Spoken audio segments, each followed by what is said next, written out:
We will begin. Yesterday we talked a little bit about all of the topics. We started with wolves, and we will go back to that beginning. Because first off, there might be additional questions. And the primary thing to come away from that section with is that there are a variety of wolf types. And I am talking the wolf with a capital W, not the small w. And they all look the same, basically, except for personal preferences. But there are some inherent differences. Number one is that the only type of wolf that you can become, that you're not born as, is a werewolf. In other words, Anthromai, Lycan, Ithari, Wolfen are basically all wolf types that you are born as. A Lithari is a wolf that turns into an elf, basically. A Lycan is a man or woman. It's a human that turns into a wolf. Anthromai, similar in nature to Lycan in the fact that it's a hominid that takes wolf form.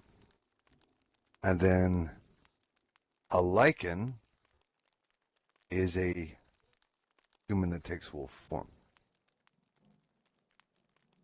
Werewolf is a disease or curse, depending on the mythology or the history that you're looking at. It is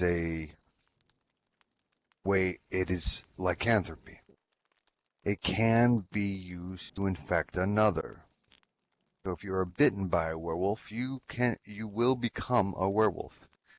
And if you die, you will still be a werewolf, because some werewolves are undead. If you are a werewolf, then you change every full moon. If you die and become a werewolf, you change every night. Okay? Obviously, there's a lot of rage that goes into being a werewolf. Not necessarily the same with other wolf types. Lycan are born that way. So they're always wolves. Okay? Regardless, they can change back and forth. They're shapeshifters. All of them are shapeshifters. But they do not have the rage that a werewolf does. They were not infected to become a werewolf. Right? They already were a wolf. Anthromai are elves that are wolves. No, my apologies. Lithari. That is what. Lithari are elves that are wolves. Yes, kind of like a wild elf. Whereas actually a wild elf, varieties of wild elves, have the blood of that animal that runs through their veins. Okay?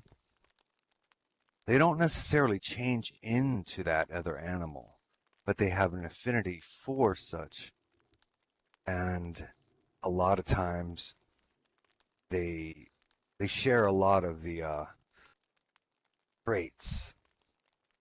Like a wild elf that was wolf, that shares wolf blood, would live like a wolf in the wilds and live in packs and have wolves as their guardians, as even mounts, companions, mounts, warders. All of that would be true. A wild elf that is with dolphins, for example, would live in the ocean, breathe just like an aquatic elf. An aquatic elf and a wild elf of that format could easily be confused with one another, but not necessarily. Okay?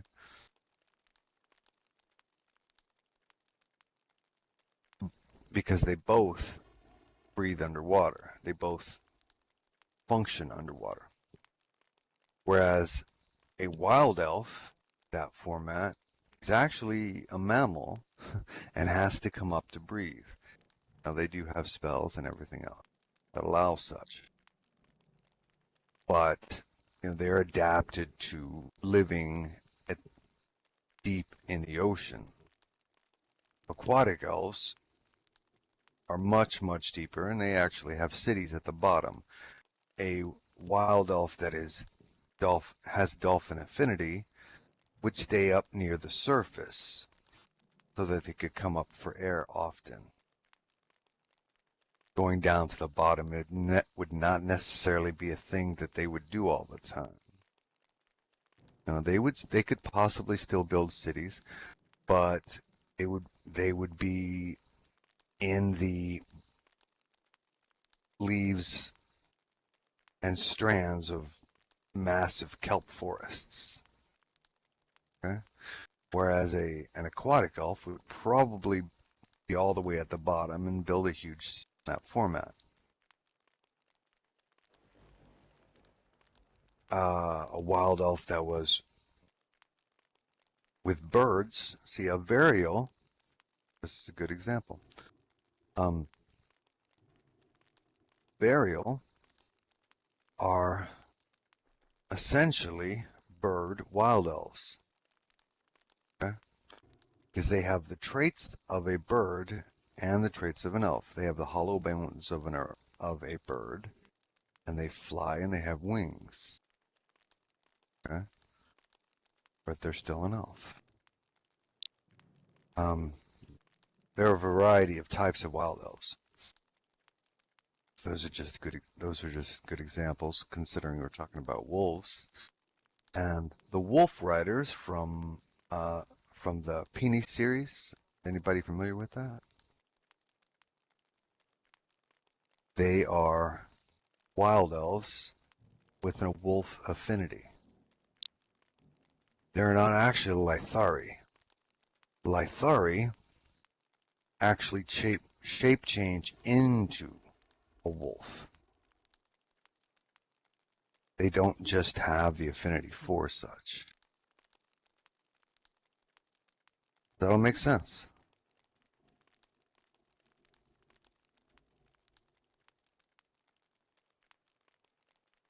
Okay, most excellent. Okay. So something else that wolves all have in common is they also have an issue with silver.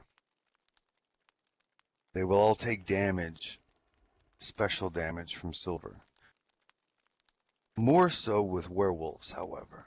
Werewolves are far more affected by silver than the other wolf types. In fact, as I said yesterday, if a werewolf is holding something made of silver, you will see the smoke come up out of their hands. Okay? That may not necessarily be the case with the other wolf types. It's going to hurt. They're not going to like it. It's going to be unpleasant. But you won't necessarily see the burn immediately, like a werewolf. Werewolf is unmistakable. You will not be able to miss that. And it likely is going to scar, because even though wolves heal, all wolves heal when they shift back and forth. It's part of the shape-shifting process of all shapeshifters. Every shape-shifting type. That is one of the perks, I guess you can say, of being a shapeshifter, is that when they shift, their body heals the damage that they have taken. However, if that damage was from a weakness, silver in this case, in the case of wolves, that damage is not going to heal. It's going to leave a scar. Not that a cleric could not fix that, but their natures, their chemical makeup, their biology will not fix that silver damage. Okay? Does that all make sense?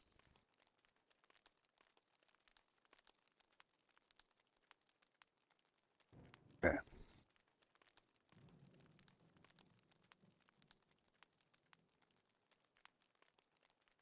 Are there any questions about wolves?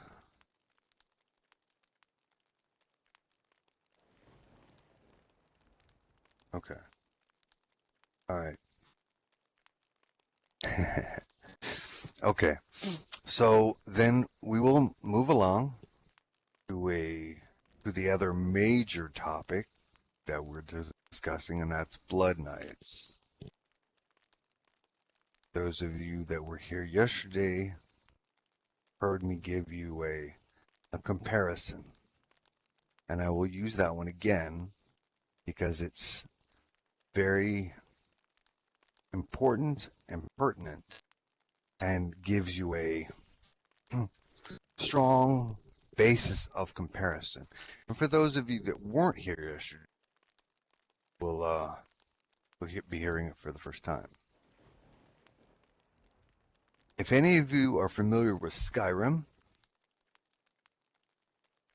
or the Elder Scrolls, especially Skyrim, then you are familiar with the Dark Brotherhood. Okay? And for those of you that have played Assassin's Creed or are familiar with that game, look at the assassins from that set. And then also, Game of Thrones, there's a group called the Faceless. Okay? Roll all those three into one, and you have Blood Knights. Add the fact that they can turn into Driders. They are all Driders. All Blood Knights are Driders. Add the fact that they can turn into the Driders, as in the Dungeons & Dragons Edition 4 version. Okay? And the reason I use Edition 4 is because originally when Driders were crafted, it didn't work out that way because it was conceived of they would make better supervillains, but originally they were crafted so that you became a Drider if you passed the tests. If you proved to be loyal to the city and to the house and to the bloodline, then you were given a choice to become a Drider. Okay? And that is how Edition 4 came out, is they decided to finally pull that forward. It was originally the idea, but you know what? Ideas move around.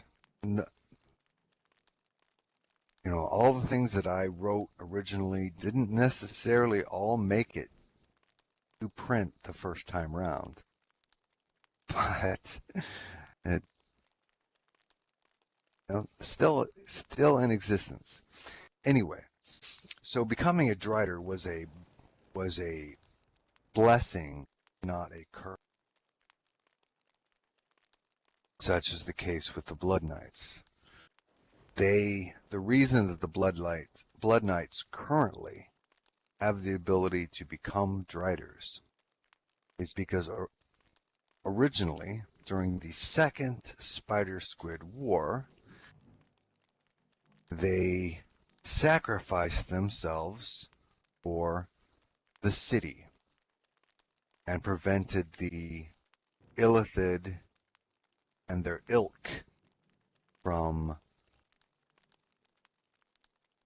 destruction. Now, ultimately, we all know that 90% of the Dark Alpha race died in the Spider Squid Wars. Yes, that is true. But you honor the sacrifice of those that fell before you. It gave you the ability to achieve the freedom that you possess. And as such, the magician paid homage to the original Driders, to the original Blood Knights, by making it so that all of his Blood Knights have the ability to become Driders. If you don't know what a Drider looks like, there's a Drider over by my desk. A Drider is basically a giant spider with the body of a hominid attached. Typically female, not always. There are male Driders, just like there are male Blood Knights. All Blood Knights are Driders, but not all Driders are Blood Knights.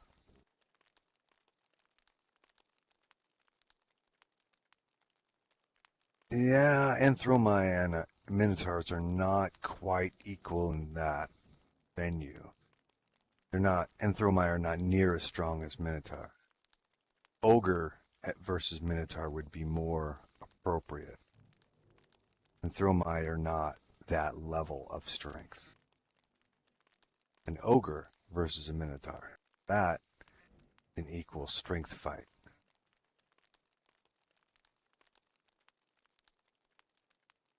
Okay. So, more on the Driders. For those of you that were here yesterday, I've already heard the fact that Driders can jump 200 feet. They have webs both to capture and travel. And they also have a poison. And their poison is like acid. All right.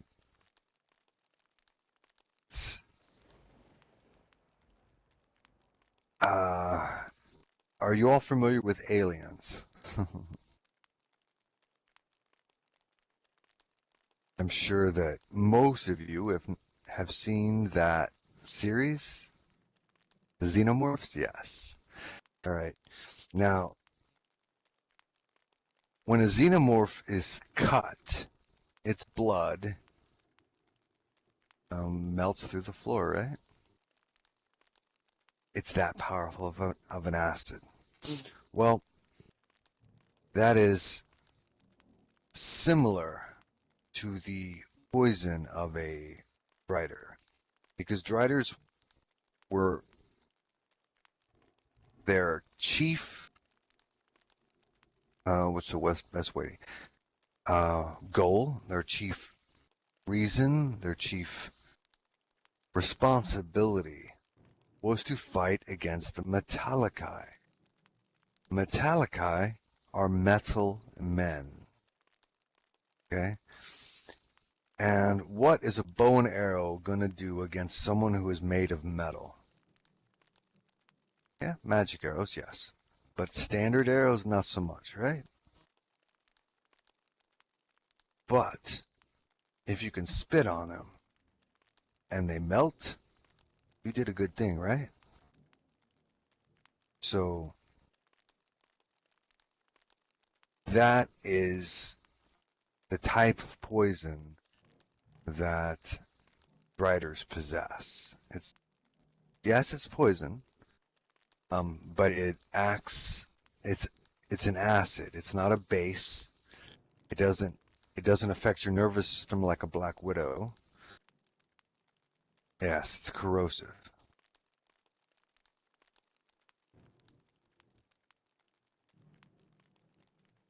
Does that all make sense?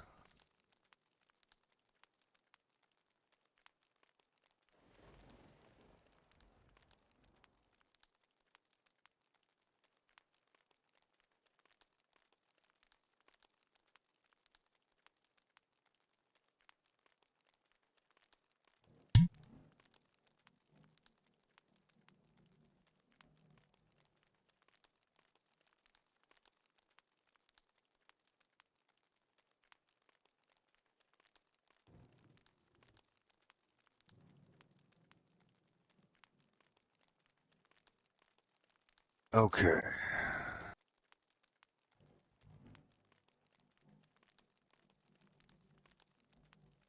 Okay. I mean, are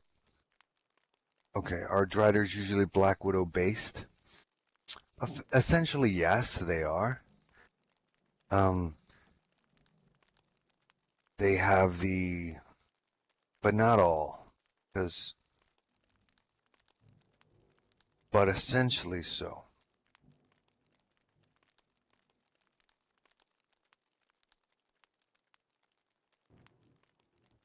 I personally like black widows, so I'm cool with that.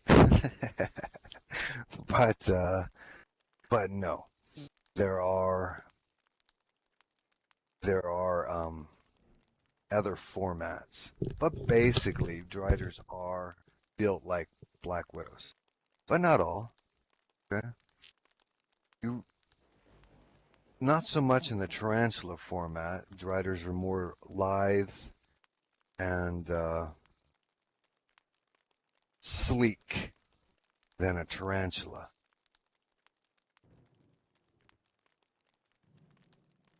And the Black Widow fits the description quite well.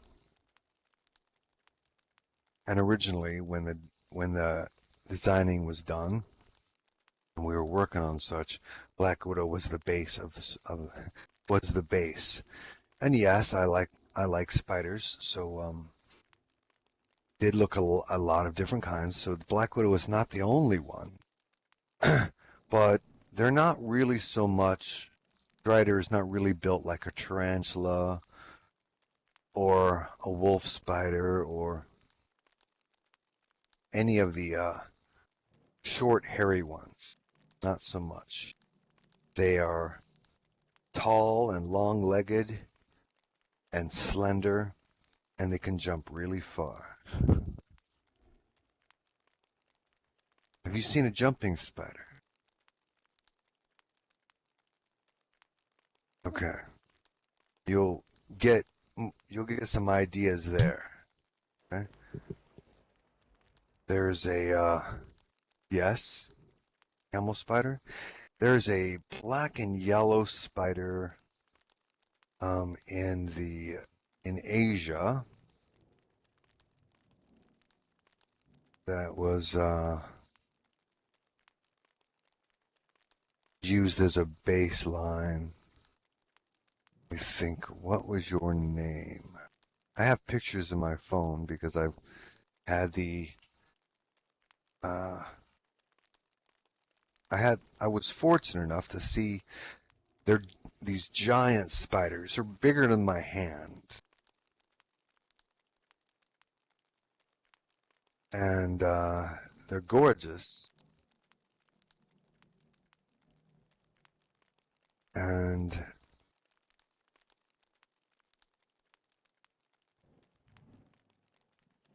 And yes, I mean the garden spider works too. Okay, those are appropriate and they fit fairly well. But there was this, can't think right off the top of my head. Um, I know the scientific name, but what does that matter, right? Okay, you just pulled up something. What do you have? Yes, yes. That's a that is a that's a garden spider, right? That is a good one. Yep, that one is actually native to California, not the giant spider to which I refer, but that is a good one and an excellent one. Okay. Yes, orb spiders are good too. Orb spider is perfect. So basically tall, lithe, slender, smooth. Not like not like tarantulas or not the ground types. Okay. Driders are typically not the ground type spider. Is it, you know?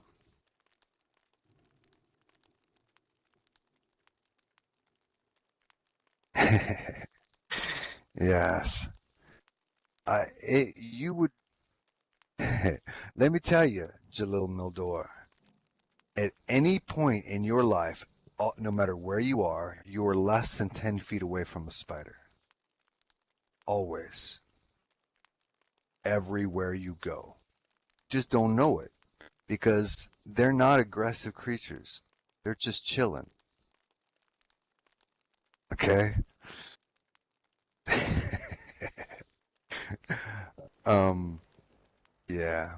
But yeah, the spiders are can be quite dangerous as well though. But not unless you mess with them. Kind of like wolves. Wolves are not going to attack you unless you smack them upside the head. Or, you know what I mean. If you do the thing, they're going to do it back.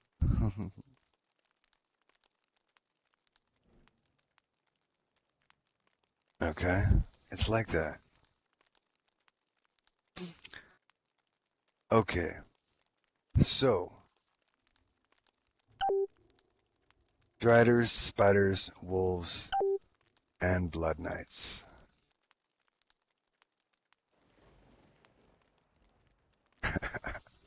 So, any questions on all of those topics? And did I answer your question, Bill Rose?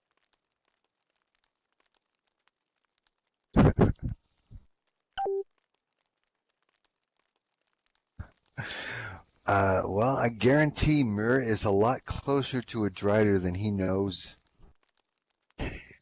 Because, okay, yes, here we go. The Blood Knights. Yes, there are only 4 known Blood Knights, but there are several other. There are many other Blood Knights. Okay?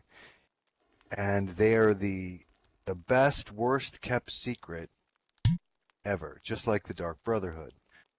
When I said that you roll the Dark Brotherhood, the assassins from Assassin's Creed, and the Faceless all in one, I was not kidding.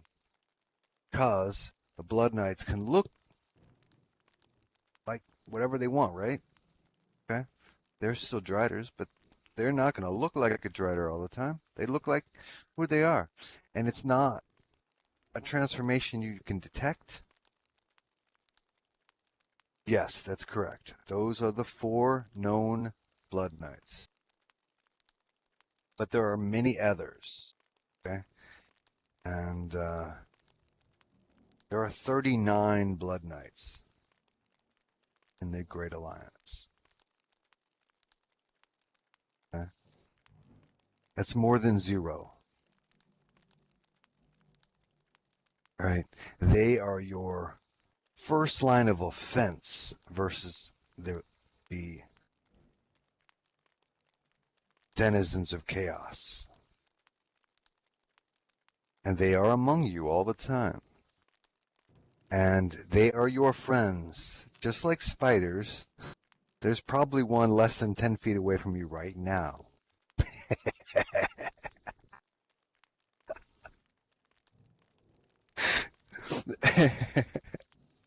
Anyway, yes, they are assassins. They collect information and they eliminate the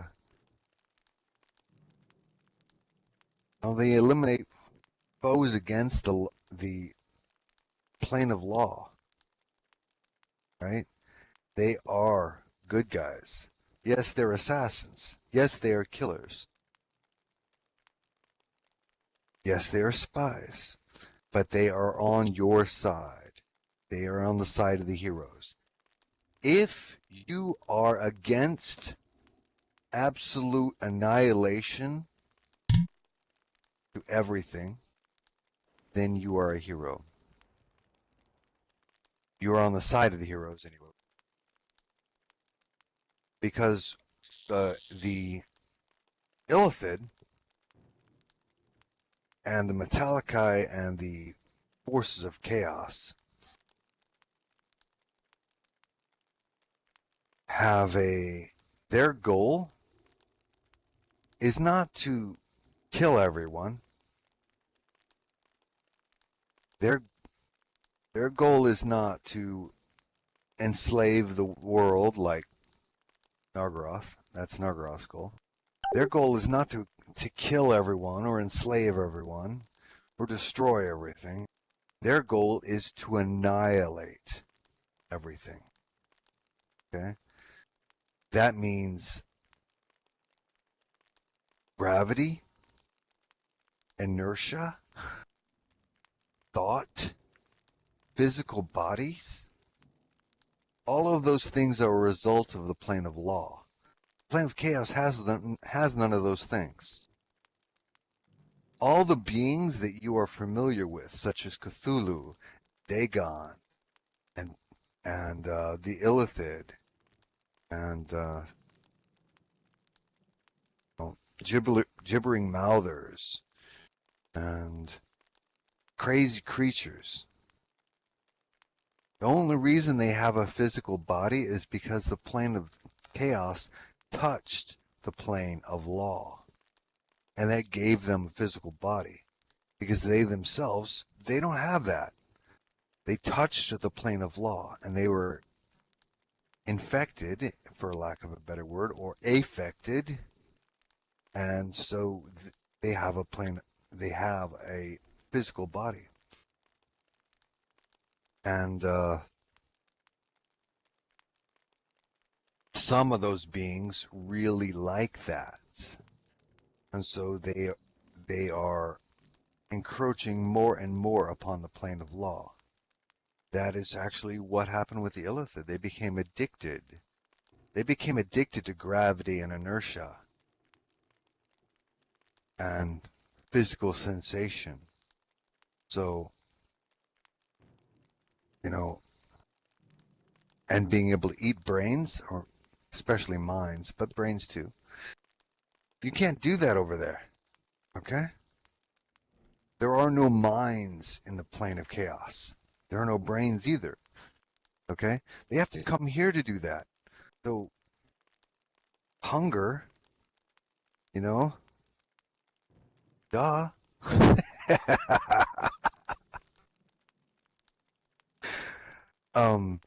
All of you who are preventing absolute annihilation, not just destruction, annihilation is not the same. That means you're fighting on the side of the angels, as they say. All right. So, any questions?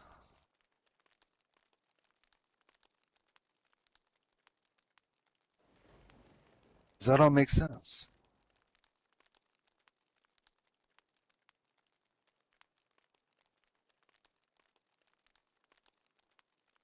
Now, the conclave, yes, they're an administrative body, but they're also a defensive body.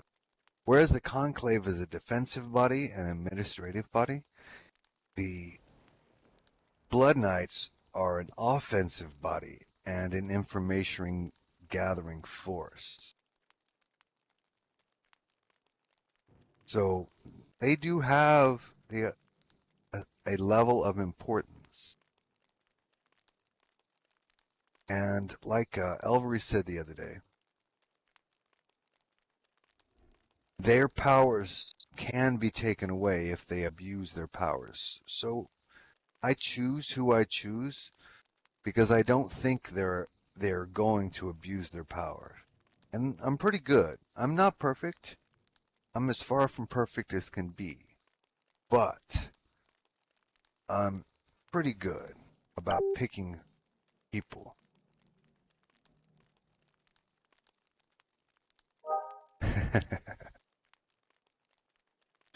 Nifredil, yes. Magister Apprentice Avail is Conclave.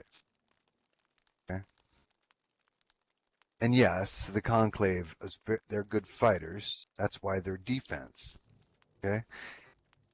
Because if Atalmaru or his minions come through, it's the Conclave that's going to be the one standing between you and them. You know, the Blood Knights are the ones that try to stop that from happening. All right? And to eliminate the Metallici and the minions. Yes, Almaru is female, but don't tell him that.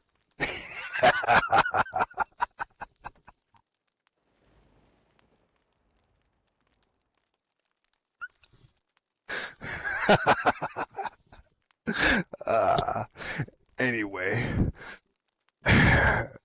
so yes, the Conclave, honestly, they are last line of.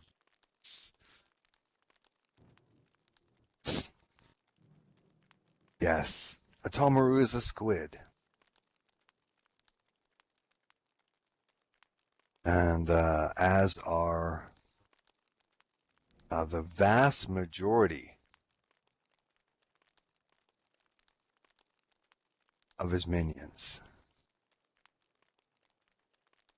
Yes, that is correct. That is correct.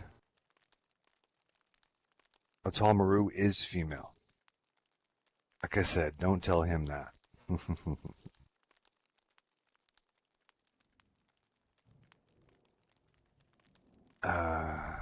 Okay.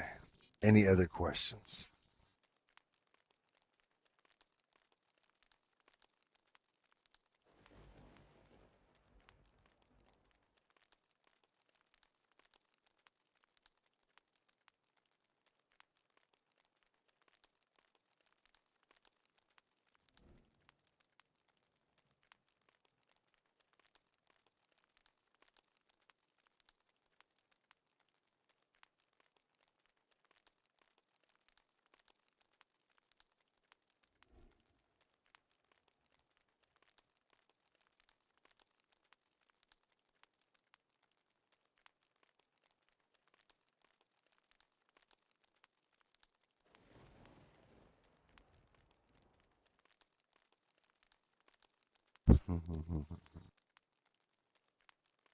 Okay.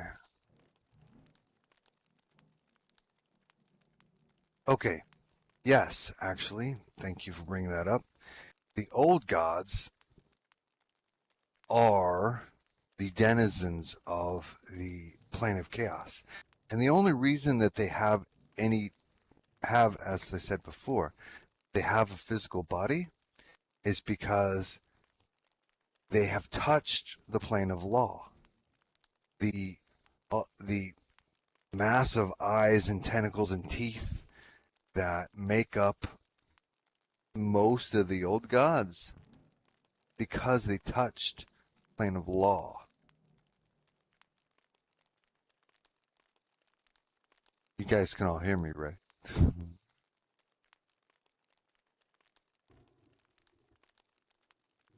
The popular visage for Cthulhu is basically an ogre with a squid head and tentacles for hands and wings. Okay, and that works fairly well, and furry legs,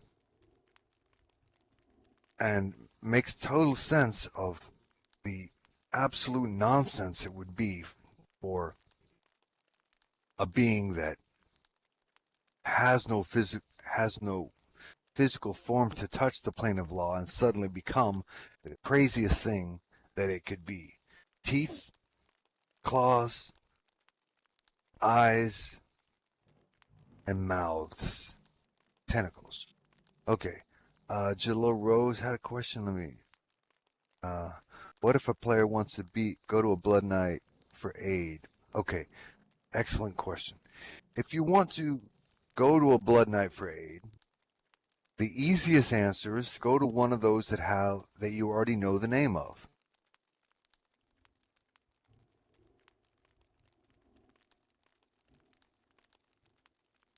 And I'm going to address that right there because that's good. But if you don't ideally trust any of the Blood Knights that you know, such as Star or Mershan or Elvery or Jaded,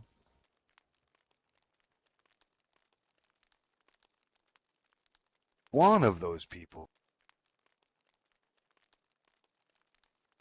has got to be somebody you trust, right?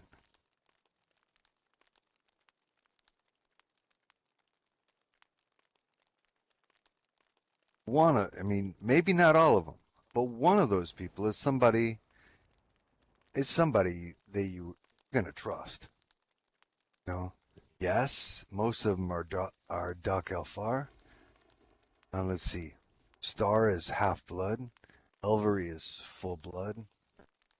Jaded is a celestial, I think.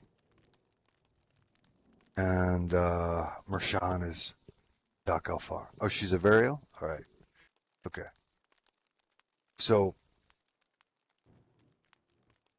still, one of those, she's Enthromai. She's also Doc Elfar. She is wolf and spider. She's the wolf spider.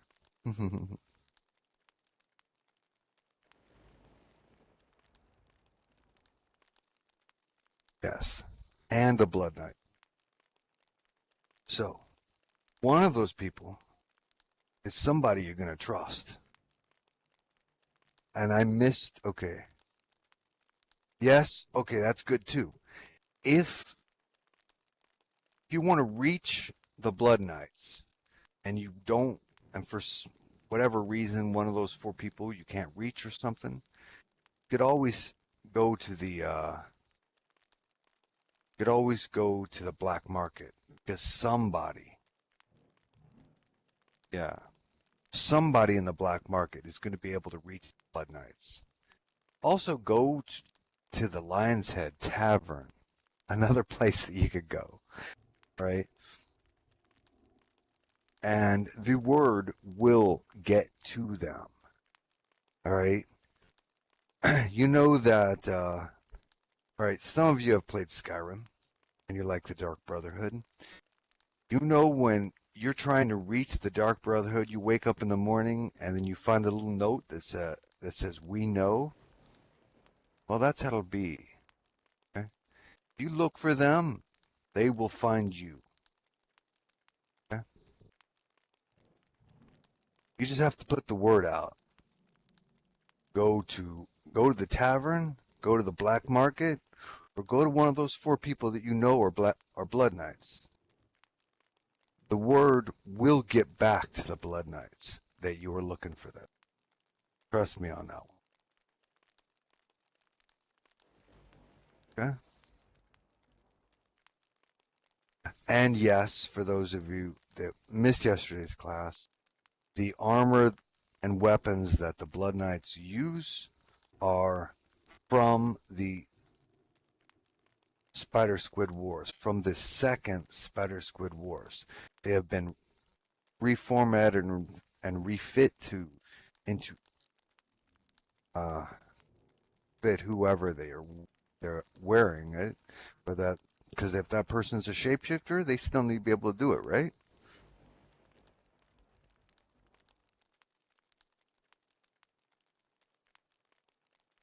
So, but the armor is old, ancient, and enchanted.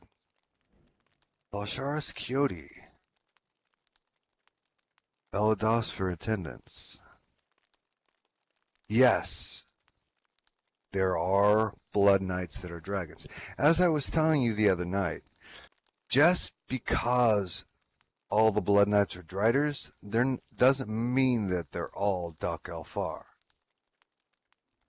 There are dragons, dwarves, angels, demons, devils, Havariel.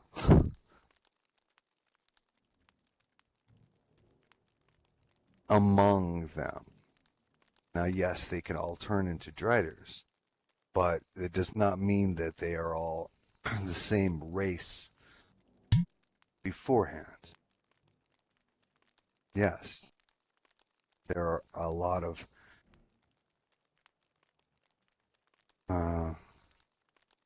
it's a lot of okay, so that makes a little bit of sense.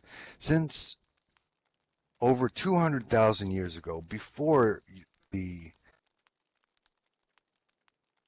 new gods were walking around, that is when the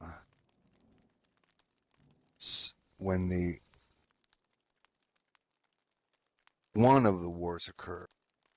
Okay? And so there's a link on a DNA level between all the Blood Knights.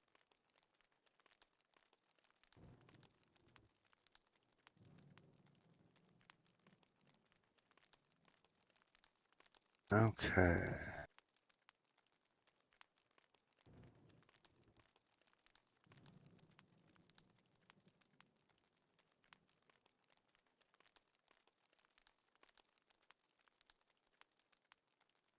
And yes, there are even human Blood Knights. Believe it or not.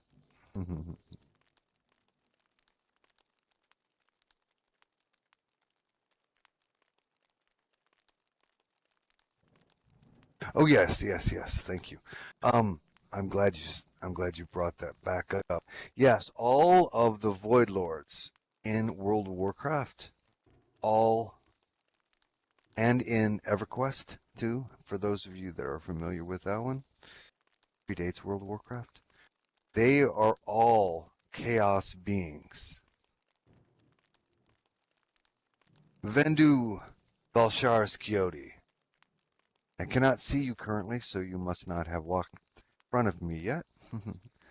But do feel free to come and have a seat. If you would be so very kind. Ah, there you are.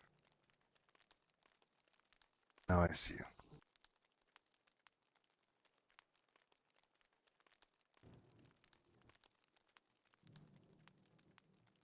Okay. Did that answer your question about all the World of Warcraft Void Lords? Does that make sense?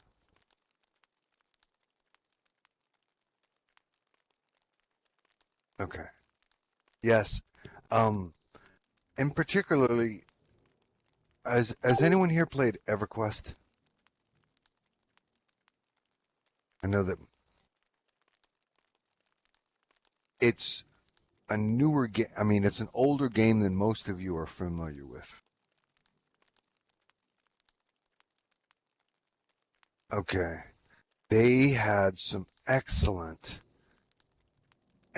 chaos being. The Amygdalians. Okay.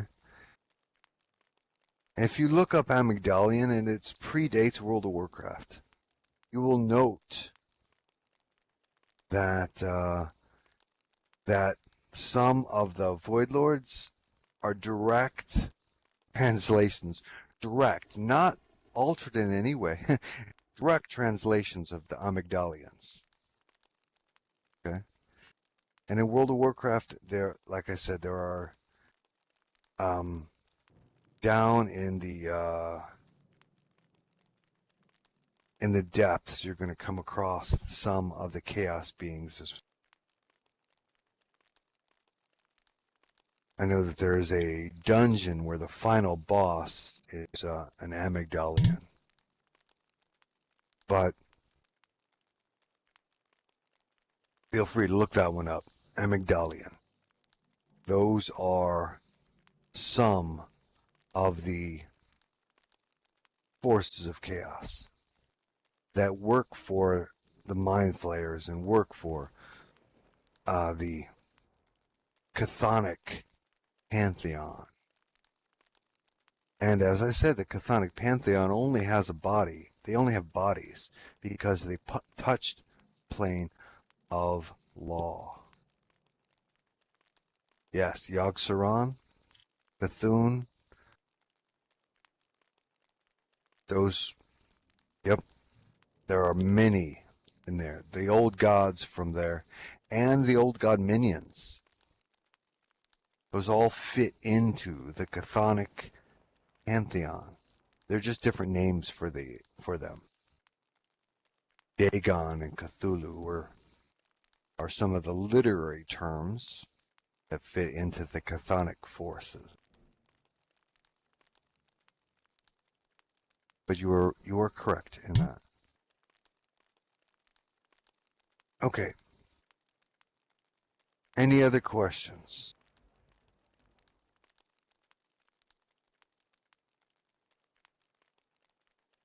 Touched on wolves, blood knights, chthonic deities,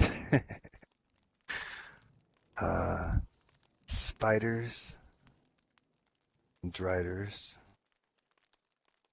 Yes, we've done that too. So, but as I have told all of my kiddos, spiders are not scary. Really? Okay, yeah. I mean, they even have cuddly little tiny paws if you have a microscope. The only thing they have 8 eyes. Okay? Other than that,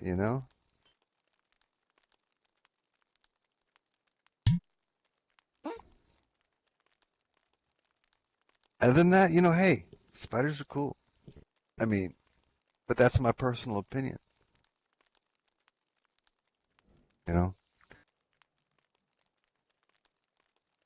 Yes, they do have fangs, but, they only bite if you make them.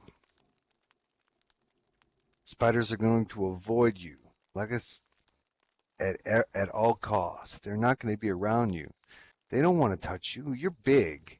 They're more afraid of you than you are of them.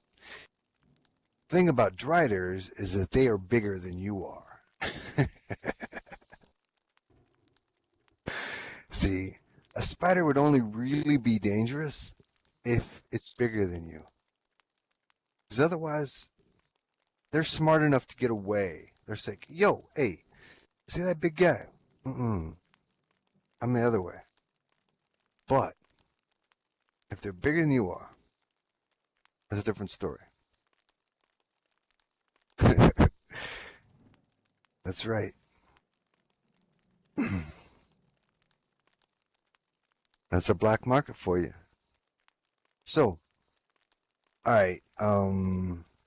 If there are no other questions, then I will go ahead and shut this down,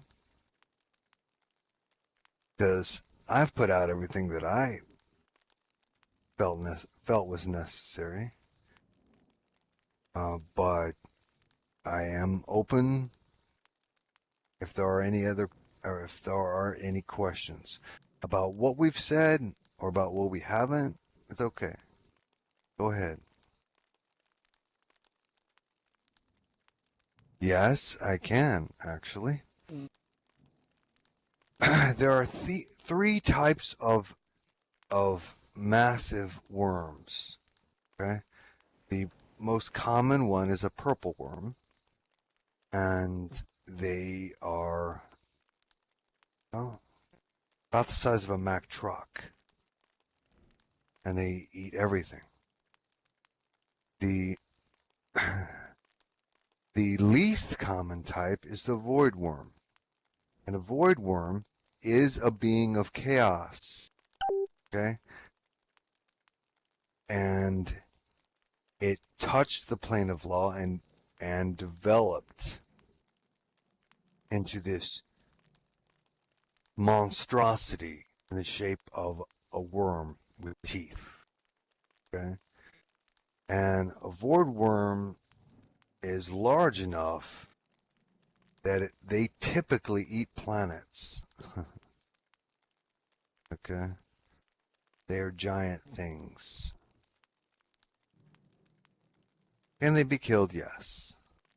Okay, and once, and they are,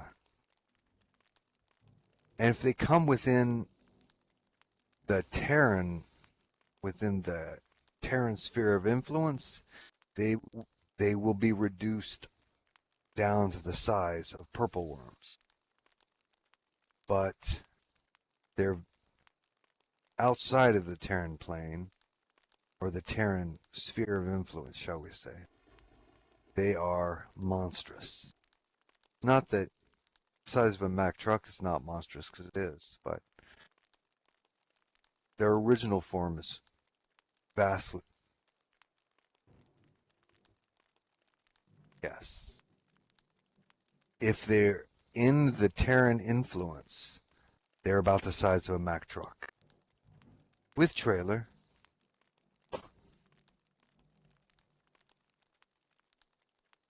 Does that answer your question?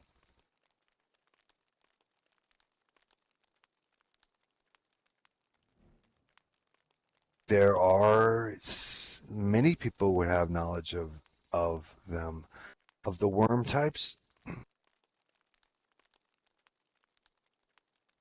First person, I mean, the little Ninetales should have books on them. Yeah, that's the first person I would go to.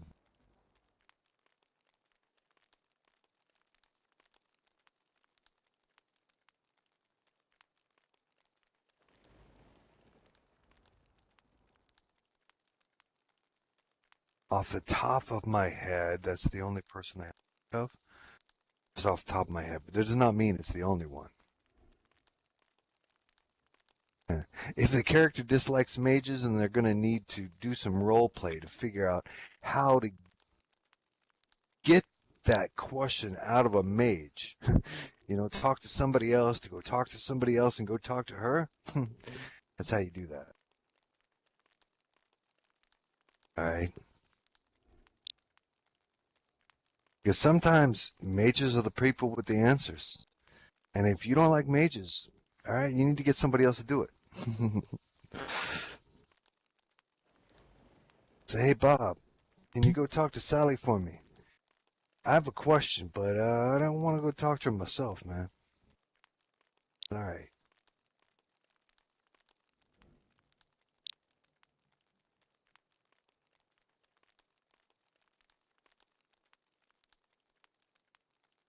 Oblivion spores.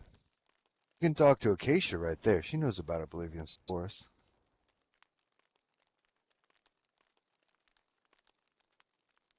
She's in the room. Oh, yeah, well, she's in the room right now. Okay, so, the lights are on, but nobody's home. It's all good. So when she comes back, then you can talk to her about it, right? Okay.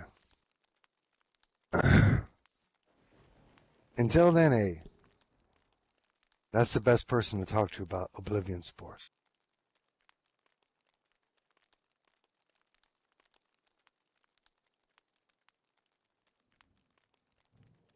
And do remember that the 10th anniversary of the GA is coming up. The 16th of November is the 10th anniversary of the Great Alliance. Okay? There is no one in SL anywhere that has had a consistency for 10 years. Okay? And we are going to have a whole week of parties. Okay? It'll be a whole week of celebrations. So don't forget that.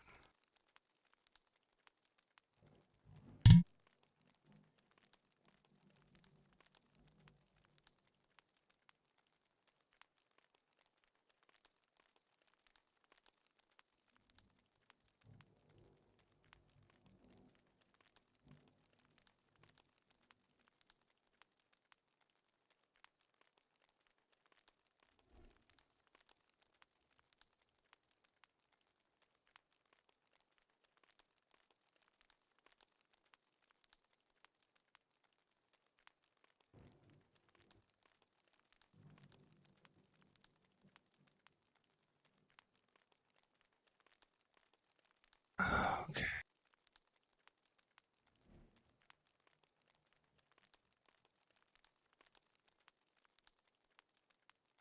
Hmm.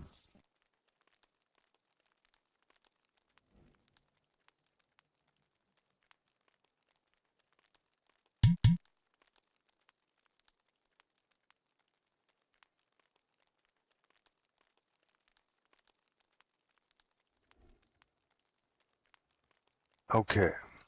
So that is a significant event that's about to occur. And are there any other questions?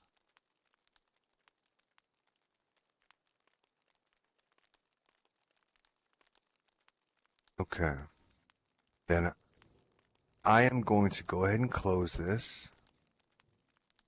And do remember that if you're trying to reach the Blood Knights, go down to the Lion's Head or the Black Market, or talk to one of the 4 people you know.